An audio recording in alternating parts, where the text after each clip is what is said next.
Bienvenue dans votre émission Question de l'heure. On a le plaisir vraiment de recevoir sur ce plateau Ali Touré, le président de l'amicale des étudiants ressortissants de Diourbel à l'UGB. Et à côté, Cheikh Amar, ancien président de l'amicale. Bon, c'est Ali Touré, président de l'amicale des étudiants ressortissants de Diourbel à l'université Gaston Berger de Saint-Louis.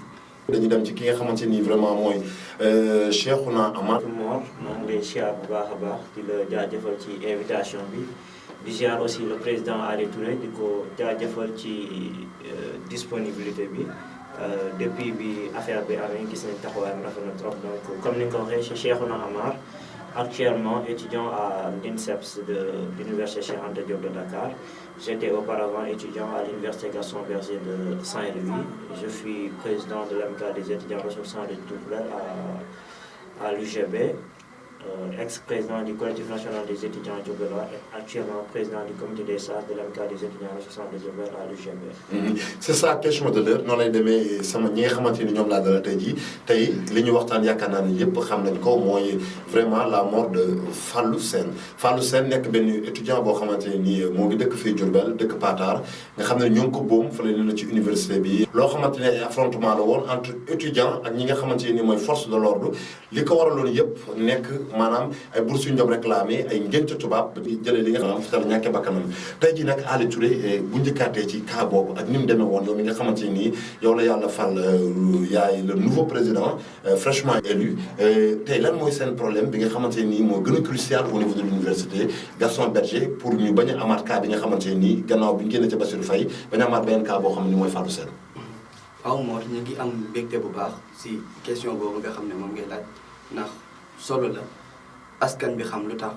mais balaa loolu ñu am mbégte aussi di toog ak le président Amar nga xam ne yaakaar naa dans la région kenn du ko présenté kenn si disponibilité am si Diourbel waay donc muy Dakar di Bambey di Ziguinchor chaque jour il est prêt pour servir donc loolu dara la tey ñu toog fii ngir waxtaan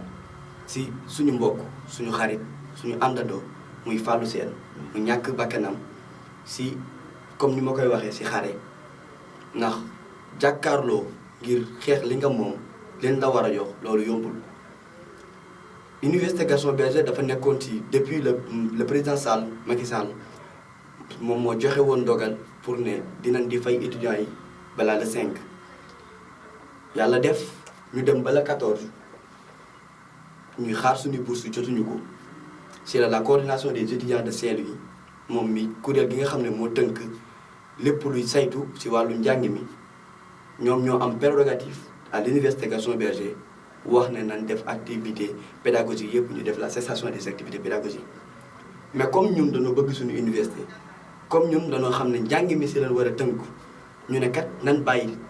arrêté njàng mi dem si wàllu arrêté dem di lekki ba keroog bourse yi di ñëw muy benn lutte boo xam ne bu am solo la ndax jàng mi saa yu ñu ko pénaliser ñun la ñuy lor donc il fallait que ñu trouver beneen moyen ba du lor jàng mi ba pare dinañ mën a am daal yaakaar naa ne boobu nekkoon moyen de lutte boobu moo gënoon a yomb ñu def ko ki jiite l'université tudde le professeur Baïda Laykan le recteur de l'université génn note wax ne lii moom buñ ko def wala buñ ko defee dinañ dugal ñi nga xam ne ñoom ñooy takk der yi ci biir université bi te ñëpp xam nañ ne depuis ba bi ñu xamee ba léegi takk der yi ak jàngkat yi mënuñoo nekkandoo ci biir man nag problème laa ko jàppee ndax je me suis dit que ñun ñëpp ay sénégalais la tënn bi moo ñu wutale kii dafay indi kaaraange kii day dem di jàngi mais tamit lu tax ñun ñu bëgg a jàppee ñu ay noonu mu nekk un problème yàlla def si biñ jàmmaarloo si loolu ñu ñàkk si Fallou si xare la wàccee mën nañ ko tudde noonu te ni mu demee rek li si gën a garaaw mooy guddi gi daf doon zikkar xëy suba làqu mais dafa amaat beneen problème boo xam ne ñun dañ ko war a gëstuwaat même bu dee problème boobu noonu am na mu concerner tous les étudiants du Sénégal mais ñun aussi à notre niveau en tant que amicale en tant que structure responsable buy représenter les Diourbellois pourquoi saa yu jàmbaar looyu amee ñun Diourbellois yi ñu di si souffrir loolu c'est un problème boo xam ne dañ ko war a réfléchir ñu dañ see war a toog ci table ji ñu xool ko est-ce que li ñu warloo ak Diourbellois yi nga xam ne ña nga si ñu ngi génn soit mu nekk à l'université Gaston Berger wala mu nekk UCAD UADB wala mu nekk Ziguinchor Thiès lu tax chaque jour c'est le Diourbellois moom mooy subir les conséquences.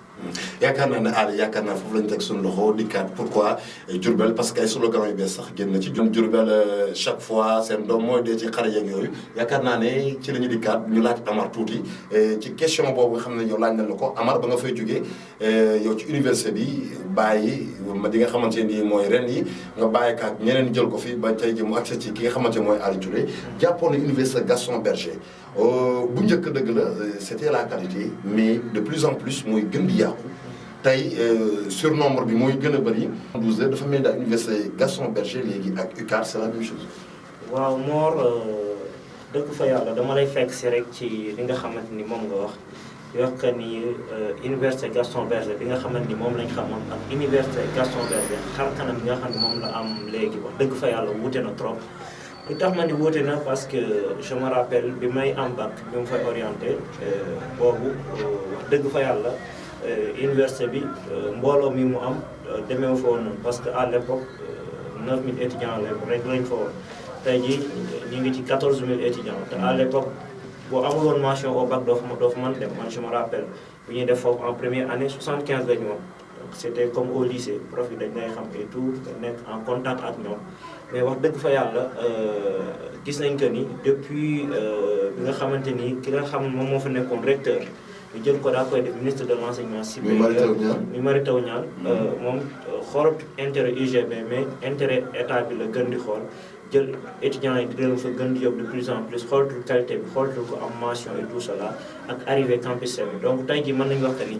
université Gaston Berger wax dëgg fa yàlla xar kanam bi mu amoon ak privilège yi mu amoon doon une université d'excellence am na lu nga xam ne mi ngi commencé di ko ñàkk parce que surnombre bi mu ngi commencé di fa dem waaye capacité d'accueil bi gis nañ que ni wax dëgg fa yàlla néew na trop te wax dëgg fa yàlla gis nañ tamit ni foofu ay salle de classe ñoom ñoo fa ëpp te salle de classe yi wax dëgg fa yàlla nombre d'étudiants yi commencé di ko fa yóbbu par exemple ñoom dañ doon def 75 rek la ñu doon yóbbu mais j'ai vu que ni par exemple avec bi ñuy orienté en 2014 commencé nañ dafa yóbbu ay 200 à chaque fois donc nombre dafay gën te foofu ay salle de classe moom moo fa nekk donc j'ai vu que ni wax dëgg fa yàlla jël nañ di yokk di fa yóbbu étudiants yi mais àndul ak benn mesure d'accompagnement te loolu yëpp donc ci côté par exemple ministre de l'enseignement supérieur côté boobu foofu la jógee tey jii gis nañ que ni par exemple université Gaston Berger moom wax dëgg fa yàlla lépp lu mu amoon ci ay privilèges perdre na ko te tey jii loolu moom moo waral li nga xamante ni am na ko parce que par exemple mu njëkkoon université bi ci lan lañ ko doon dégg ñu ne concours sangama ñi majoré ba léegi sax ñi ngi ci ñu ngi koy dégg ne concours sangam waa UGB ñoo ko majoré 11 première UGB la jógee concours sangam wax dëgg fa yàlla tey ji bëggoon naa UGB ñu koy dégg ci leneen lu dul par exemple front am na fa bañ rey fa nit wax dëgg fa yàlla ci ay affaire bourse et je pense que tey ji les mesures yi ñu waroon a jël suñ ko jëloon wax dëgg fa yàlla lii fa am nii du fa am wax dëgg fa yàlla parce que tamit dañu gis que ni le recteur bi fi nekkoon étudiants yi bëggoon nañu ko trop mais dafa commencé woon ci confiance boobu nga xam ne étudiants yi am nañu ko si moom ak universitaires yi mu commencé di ci def abus de confiance milim lacc bu problème doxul wala buñ gisee que ni par exemple war nañoo fay bourse yi te fayuñ ko dem di ci abusé ba le 15 wala ba le 20 te bourse bi ñu waroon koo fay par exemple au plus tard le 5 étudiants yi di def GSC mu fiy dugal policiers yi c'est pas la première fois parce que daaw fekk na fa def na ko fa daaw en 2016 bi ñuy def suñu 72 heures yi j'étais le président amoon na fa bu yàggul rek ren ji dugalaat na ko fi ñetteel bi yoon bii moom mu mujjee dégénéré parce que mbirum laaj rek mu dugal ko jéemut a sàmm li nga xamante ni moom moo di franchise universitaire jéemut a sàmm li nga xamante ni moom moo di àq ak yéen fàtte ba léegi yéen seen émission question de l'heure ñu ànd ak ñi nga xamante ni mooy waa UGB di wax ci li nga xamante ni mooy Fallou Sène li nga xamante ni moo fa jot a xew Fallou Sène mi nga xam ne ñàkk na bakkanam Cheikhouna Amar ñu xool ne Balla Gaye amoon na Bassirou Faye am na tey ñoo ngi ci Fallou Sène est-ce que en réalité ndàmpaay bi nga xamante ne tey jii nii état bi dépêché na benn délégation ñu joxe ko muy 10 millions ak ñaari emploi yu ñu fa diggee ak ñaari billet Makka ak yor xale bi est-ce que yow loolu gis nga ne loolu doy na fi mu. waaw moo dama bëgg wax que ni rek ñun depuis démb jot nañu information bu ñu wax que ni état bi dafa war a yabal benn délégation foofu ci kër ñoom Fallou pour ñu dem daal di présenter li nga xamante ni moom mooy seen am njaal mais gis nañ que ni ak yi fi amoon muy Balla Gaye ak Bassirou Faye noonu la fi demee woon te tey gis nañ que ni waa famille Fallou demee fa noonu tey jii kon dañuy soxla ndàmpaay loolu nga xam ne étudiant kii état bi dafay dem daal leen ko yóbbul mu di 10 millions yi comme ni nga ko cité ak lépp lu nga xamante ni moom la àndal. ñu wax que ni rek bon wax dëgg fa yàlla ginnaaw Fallou dem na ba pare wax dëgg fa yàlla loolu rek lañ mën a am ci lu nga xamante ni peut-être mën nañ koo jàpp lu nga xamante ni ñoom ñoo ko dañ ko am grâce à Fallou mais waroon nañ gën a yokk seen loxo parce que wax dëgg fa yàlla 10 millions xaj na rëy na ci tuddin mais xam naa ni bon du doon lu nga xam ni peut-être dina yàgg vu la famille et tout cela donc état bi waroon na gën a mën a yokk loxoom ci foofu noonu mais ñuy ñaan aussi l'état du Sénégal ñu bañ a def ci ni nga xamante ni defoon nañ ko ci yeneen cas yi parce que avec Balla Gaye gis nañ que les engagements n'ont pas été respectés idem pour le cas Bassirou Faye donc tey jii gis nañ ñu jël ay engagement ci côté Fallou mais ñu jëm ko respecter mais aussi respecter les engagements yi nga xamoon ni jëloon nañ ko ci cas Bassirou Faye daal di respecter waat ces mêmes engagements yi nga xamoon ni jëloon nañ ko ci cas Balla Gaye parce que tey jii mënuñu dikk à chaque fois bu ñu dikkee di laaj seen ay bourses ñu ray leen ci noonu ba pare dikkaat def ay promesse ci tàng bi après duñ ko respecter waat loolu dafa doon lu nga xamante ni lu ñaaw la bien vrai que wax dëgg fa yàlla gis nañ critiques yi bari na trop on est en phase avec tous les étudiants mais il faut que certains comprennent que la famille a aujourd'hui besoin de cet argent là pour pouvoir tout simplement survivre parce que tey jii xaj na Fallou bu fi nekkoon mënoon na indi lu ëpp loolu noonu mais dañu xam ne tamit wax dëgg fa yàlla Fallou dem na mais tey jii loolu noonu famille bi am ak demam moo ko waral il faut que tout le monde daal di jéem a comprendre ñu waxaat avec l'état du Sénégal parce que tamit bokk na suñu mémorandum mais dama ko bëgg a citer fii parce que Fallou ak ay Bassirou ay doomu Diourbel lañ baax na ñu dikk jël ay engagement et tout cela mais bëgguñ rek par exemple ñun Bassirou le 14 août rek lañ koy fàttaliku après ñu fàttaliku Fallou aussi ñu nar di ko fàttaliku par exemple le 15 mai rek après ñu fàttaliku mais dañu bëgg tey jii ñu daal di leen di tuddee fii ay édifice école Fallou tey jii Patar ba mu Sambé ba mu dëkk Patar am na benn sem foofu sem Sambé Patar tey jii dañu bëgg turu sem boobu ñu jox ko idem pour Bassirou école yu amul fii tur bari nañ fii au niveau de Diourbel ñu tuddee ko pour que à chaque fois tamit ñu mën di leen fàttaliku te dafay bokk ci combat bi ñu leen di ñaan rek ñu prendre en charge loolu. kaawu Fallou Faye bi warut mën a nekk cas boo xam ne day régler les problèmes des étudiants définitivement. avec Balla Gaye gis nañ que ni étudiants yi taxawoon nañ wax ci loolu noonu yaakaaroon ni fa lay yem mais yamu fa avec Bassirou Faye. étudiants yi daal ci doxoon jéego yu am solo ñu yaakaaroon ni fa lay yam ba le président daa def ay defoon ay déclaration yoo xamante ni gisoo waxoon na ni policier dootul dugg ci université bien vrai que biir campus yi bien vrai que loolu amatul cette fois-ci tey jii laxisme boobu moo waral tey Fallou daal dem et je pense que tey jii war na mën a doon une bonne fois pour toutes wax dëgg fa yàlla ay ñu naan boobu nañ étudiant di bañ ko déggati fi nga xamante ni moom moo di ci Sénégal te combat boobu combat bu ñuy mëne la parce que tey jii gis nañ que ni au niveau de l'université Gaston Berger y a une coordination au niveau de l'UCAD aussi y a une coordination te les étudiants parewuñ pour jàngi tant que wax dëgg fa yàlla wax ñu leer ci loolu mais tant que ñi nga xamante ni ñoom ñoo orchestré rôle muy le ministre de l'enseignement supérieur Mary Teuw Niane muy le ministre Augustin Tine bi nga xamante ni moom moo jiite forces armées ak le ministre Aly Ngouille Ndiaye ak ki nga xamante ni le ministre des finances Amadou Ba bi nga xamante ni moom mooy fay bourse yi tant que ñoom jógewuñ fi parce que tey jii yaakaar naa le président Sall waru woon xaar sax étudiants yi di wax loolu bi mu amee moom moo waroon jël ay engagement daal di jël ay responsabilités daal di dàq ñooñu parce que tey jii loolu ñooñu lu jig njaagal ñoom ñooy njaag te tey jii yaakaar naa bu defoon loolu noonu comme ni mu ko defee ci cas Baydala ak Ibrahima Diaw tey jii loolu doon na doon un grand bond en avant ba dëgg fa yàlla doon na tax par exemple bu ëllëgee bala ñoo posé te bala ñoo rayati wala bala ñoo xoolati bala ñoo defat lu mel noonu ñu gën a xoolaat bu baax a baax et gëm naa ni te am naa ni yàqin ni ray gi moom fii la yem parce que tey jii gis nañ que ni wax dëgg fa yàlla Sénégal yëpp suude nañ am na lu ñuy waajal xam naa di nga ñëw après ak aale te loolu non seulement Sénégal yëpp jug nañ pour kaas ko waajur yi jug nañ pour kaas ko ndongo yi di étudiants yi jug nañ pour kaas ko mais ba extérieur au niveau de Paris jug nañ pour kaas ko et ça sera une grande première donc je pense que su loolu tey ji su aboutiré ñu daal di avertir l'opinion nationale daal di avertir l'opinion internationale état bi fi nekk ak beneen bu mën di doon bu ëllëgee dinañ jéem a mën a xoolaat bu baax a baax bañ aussi di jaxase ñi nga xamante ni ñoom ñoo di policiers yi ak étudiants yi parce que quoi que l'on puisse dire policiers yi ak étudiants yi bon ñoo bokk fu ñu jógee même cours social bi la ñun famille non aisée yi fi lañ jóge ñun la ñuy boole duñu bëgg a rey alors que ñoom dañu toog fale aisé wu seen ay doom jàngee wuñ ci université yi retard université bi am yaa ngi dégg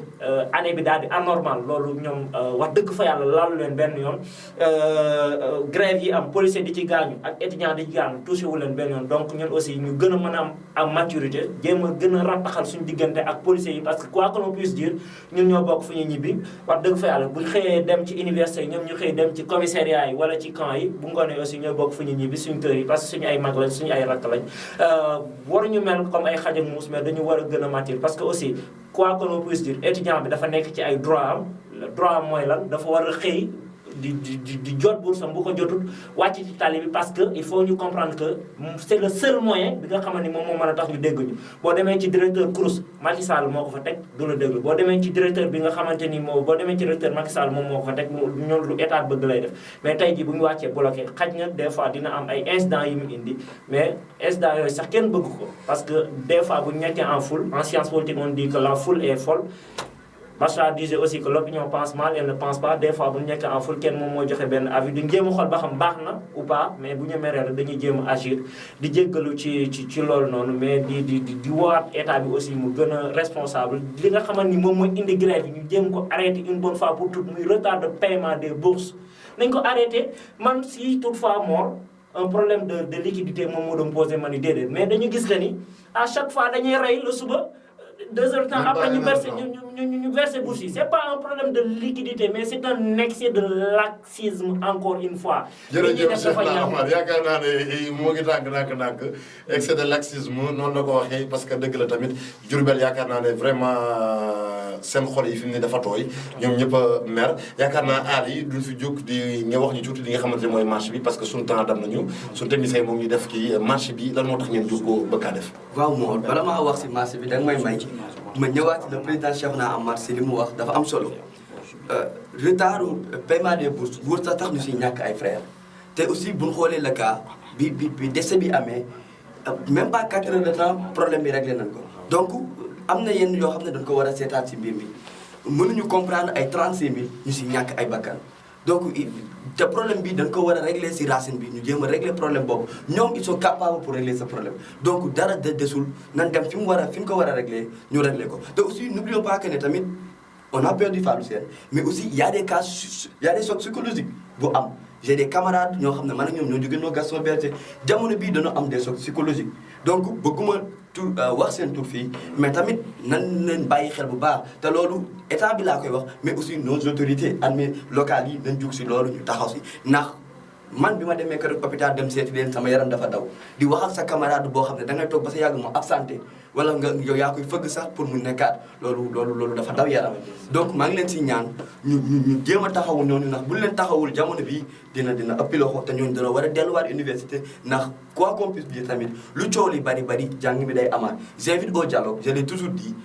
même la deuxième guerre mondiale doonoo delluwaat ci table ji donc lu coow li bari nan toogaat ak ñi war a toog ñu waxtaan régler les problèmes définitivement ndax soxlaatuñ ay des plus jamais ça comme ni ñu ko waxee woon le cas de Bassirou Faye mu amaat mais nag je dis souvent que ne Dakar du Saanaar donc nan fexe ba problème bi du amati ci benn dans le territoire national pour ñëw si lu ñuy waajal man mënuma concevoir ni comme ñoo ko waxee comme ce que disait Mohamed Gandhi une victoire obtenue par la violence équivaut à une défaite donc jërul ñuy taal suñu dëkk bi te Diourbel mënuñu ko taal tamit Diourbel amul lu ñu fiy taal ñoo ko moom et nous aimons notre région donc c'est suñu responsabilité la lépp lu ñuy def si dëkk bi ñu def ko si daal te buñ fàtte ne Diourbel bokkut ak yeneen régions yi ndax dafa am beneen gis-gis si Sénégal di gis-gis de région de Diourbel dañ ko xaw a calé si turu kër tellement religieux donc ñun tamit à notre responsabilité dañoo war lépp lu ñuy def ñu defee ko si ak daal mu gisee Sénégal dafa tàngoon jamono bi Diourbel nag lañ gis tàngul c'est une question boo xam ne war na indi ay réponses lu tax ñu fexe ba bi Sénégal tàkkee te Diourbel c'est la raison boo xam ne moom la affaire bi gën a concerné gisuñu mujj c'est parce que ñun dañ ne préféré wuñ utiliser la violence pour régler ce problème mais ñu toog si ak dal def li ñuy war a def si ak dialogue def si li ñuy war a def si ak calme moo waral bi mu wootee le 22 mars mardi ñu war a woon autorisation pour def marche pacifique ànd ak des ICAR doxu ñaxtu def suñu mémorandum jébbal ko le gouverneur le président Cheikhouna Amar ñëw na si te yàlla def na le président Sall am nañ ñoom quelques problèmes yoo xam ne soulevé woon nañ ko def na peut-être réglé nañ ko mais réglé nañ ko manière boo xam ne peut-être ñun noonu lañ ko bëggee woon mais ñi ngi ñaan mu am suivi ndax 10 millions mën nañ koo lekk si 2 ans wala 10 mois wala peut-être ni ñu ko mën a lekkee mais nañ fexe ba teg benn structure boo xam ne ça sera perpétuel ñun loolu moo ñu gënal. jërëjëf chers téléspectateurs yaakaar naa tey loolu leen indi woon mooy la mort de Fallou dalal ñi nga xamante ni mooy Ali Touré moo nekk président amical des étudiants ressortissants de Diourbel au niveau de l'UGB Université Cheikh Gaston Berger de Saint-Louis keneen ki mooy Cheikhouna Amar il fut président de l'amicale en même temps président du collectif des étudiants diourbellois et yaakaar naa tey ñoom lañ dalaloon di waxtaan li nga xamante ni mooy Mor Fallou ak loolu mooy saafara yi ak li nga xamante ni mooy jafe-jafe yu ñu doon dund yaakaar naa di leen jox dox daje ci